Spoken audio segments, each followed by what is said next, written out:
সাথে নিয়ে সফর রওনা দিয়েছেন। এক কবরের পাশ দিয়ে যাইতেছে, দুইটা কবর পাশাপাশি।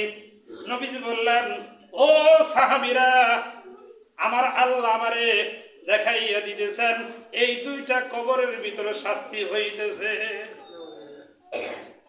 তবে এমন কারণে শাস্তি হইতেছে যে কারণটা মারাত্মক গুনাহের কারণ, কিন্তু মানুষ এই গুনাহকে গুনাহই মনে করে না।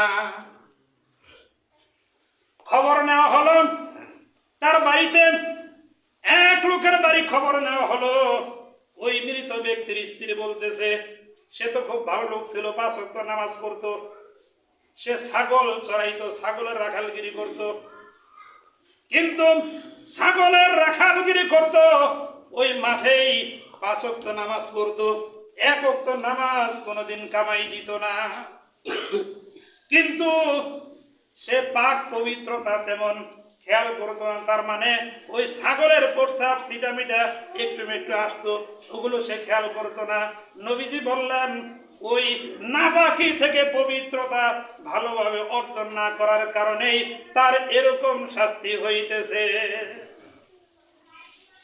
আরেকজনের বাড়িতে খবর নেওয়া হলো, ওই কবরবাসীওয়ালার আত্মীয় স্বজন তারা বলল যে এই লোকটা খুব ভালো মানুষ ছিল, কিন্তু তার একটা বদ অভ্যাস ছিল। বলে কি? সে খালি কুটনামি করে বেড়াইতো। এমন লোক সমাজে নাই? একজনের কথা আরেকজনের কাছে নিয়ে লাগায়, আর ঝগড়া বাজলে সে চায় টাকায় টাকায় হাসে, তামসা দেবে। বলে এই লোকটা কুটনামি করতো। এই যে দুইটা গুনার কারণে শাস্তি হইতেছে, এই দুইটা গুনাহ অনেক মানুষ আছে গুনাই মনে করে না, ঠিক কিনা? আনন্দ মনে করে। এজন্য কবরের আযাব সত্য, এটা বিশ্বাস করতে হবে। আর যারা নেককার হবে, ঈমানদার হবে, তাদের দুনিয়াতেও যেমন কোনো টেনশন নাই, ভয় নাই, পরকালেও তাদের কোনো ভয় টেনশন থাকবে না। কোরআনে কারিমে সূরা ইব্রাহিম নামে একটা সূরা আছে। এই সূরার 27 নম্বর আয়াতের ভিতরে রব্বুল আলামিন বলেন, ইউসাব্বিতুল্লাহুল্লাযীনা আমানু বিল কওলি সাবিতি ফিল হায়াতিদ দুনিয়া ওয়া ফিল আখিরাহ। যে সমস্ত মানুষগুলো ঈমান আনবে আর নেক আমল করবে, তাদের দুনিয়াতেও কোনো ভয় নাই, পরকালের কোনো ভয় নাই, উভয় জাহানেই আল্লাহ তাদেরকে ঈমানের উপরে, আমলের উপরে মজবুত রাখবেন, অটল রাখবেন। কোন সুবহানাল্লাহ। এই আয়াতের ব্যাখ্যা করতে গিয়ে মুফাসসিরগণ বলেন, ঈমানের উপর অটল রাখার অর্থ হলো সে মরার পরেও ঈমানের উপরে থাকবে, মুনকার নাকিরের প্রশ্নের সওয়াল জবাব দিতে পারবে। সে ওইখানেও ঈমানের উপর থাকার কারণে সে প্রশ্ন করতে দেরি, উত্তর দিতে দেরি হবে না। সুবহানাল্লাহ।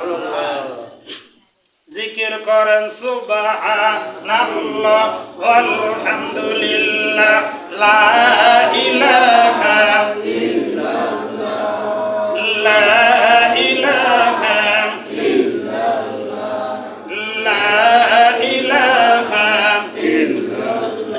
যার দিলে আছে আল্লাহর ভয়, বলেন যার দিলে আছে আল্লাহর ভয়, আল্লাহ আল্লাহ সব সময়।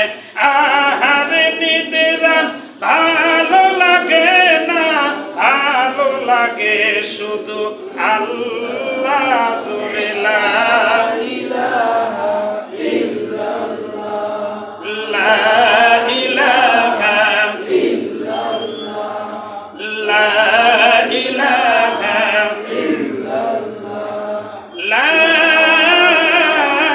ইলাহা ইল্লাল্লাহ মুহাম্মাদুর রাসূলুল্লাহ। জবান খুলে বলি সাল্লাল্লাহু আলাইহি ওয়াসাল্লাম।